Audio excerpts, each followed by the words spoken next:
But 30 second is the standard, and it really is all you need to.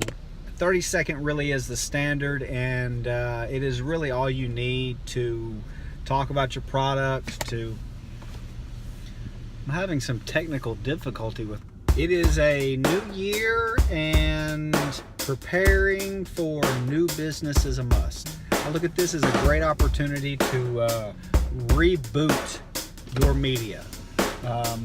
Any marketing plans that you've done in the past, not that they're not still good, but you should reanalyze and talk with a rep about other options, new options. If anything, you may learn something new, and on the other hand, you may just realize that you're doing the right thing to begin with. Give me a hot caramel macchiato, medium. Meow. That'll be it. Thank you so much. Yeah.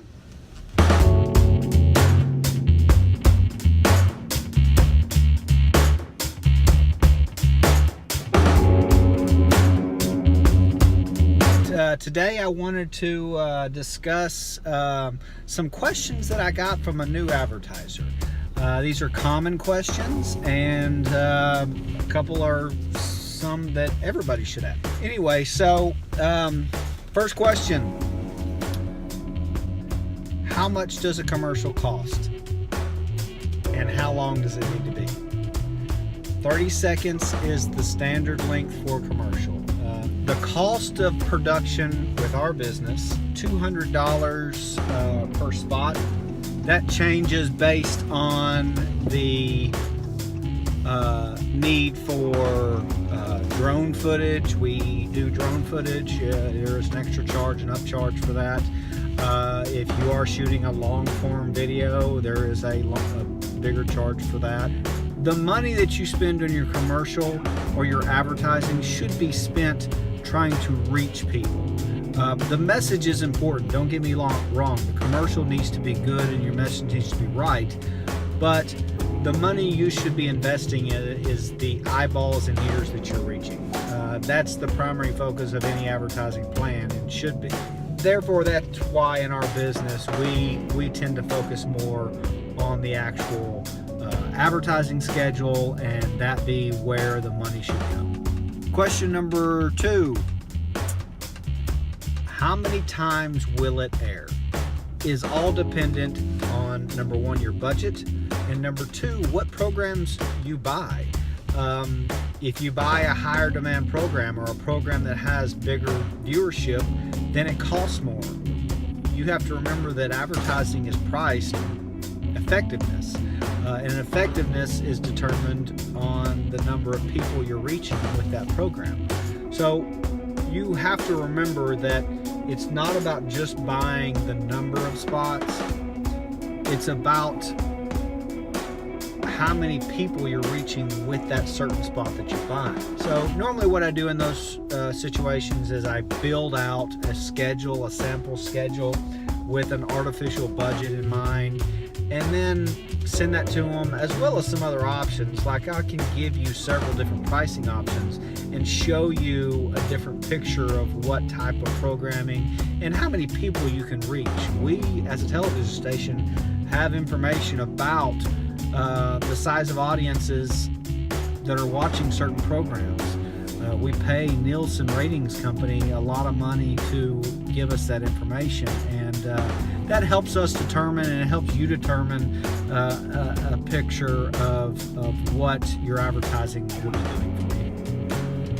The next question was how many people are going to see it, and I will say that that is the most important question.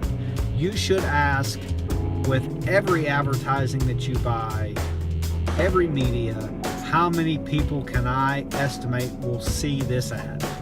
I really need to know what type of money you can spend on advertising before I can determine, number 1, what the audience is going to be, and how many times it will be aired.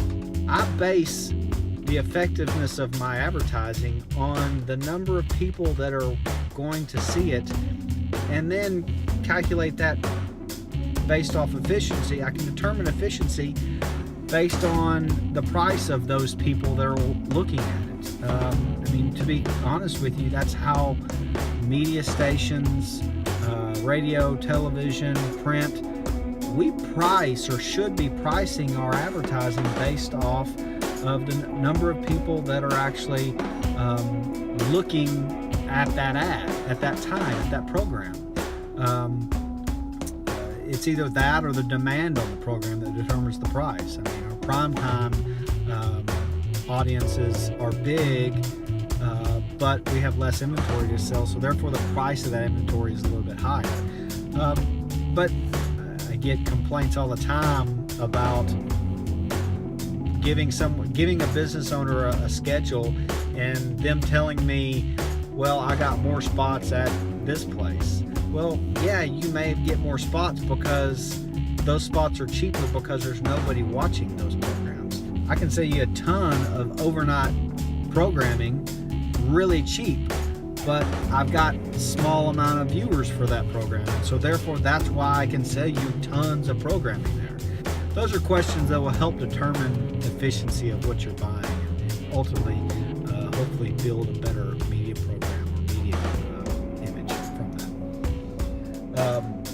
But the last question that I was asked was, what is the expected ROI? And when it comes right down to it, I can't answer that question for you. You have to explain or give me more detail about your business before I have an understanding of how many of this product I will sell to this demographic. An automotive dealer has a huge ROI because everyone drives cars, and there is a huge segment of people that need cars every month. It depends on your product is ultimately my answer to that question. If your product has a very minute or small segment of demographics that actually need it, then your return on your investment will be small as well, and you should expect that. Inform me and teach me about your business. That's how I can develop a better understanding of what you're trying to sell, as well as get a better understanding of what we can expect. We, as a team, can expect from your advertising, and I can be a better sales guy to you. I can sell you better, more efficient advertising based off of that knowledge. But again, new client, 4 questions they had for me, and I hope that these answers help you determine your advertising plan for this year. And again, if you need help or if you have questions, give me a call, shoot me an email. I'm always available. Thank you so much. Have a good 2018. 2 all-beef patties, special sauce, lettuce, cheese, pickles, onions on a sesame seed. Bun, bun, bun.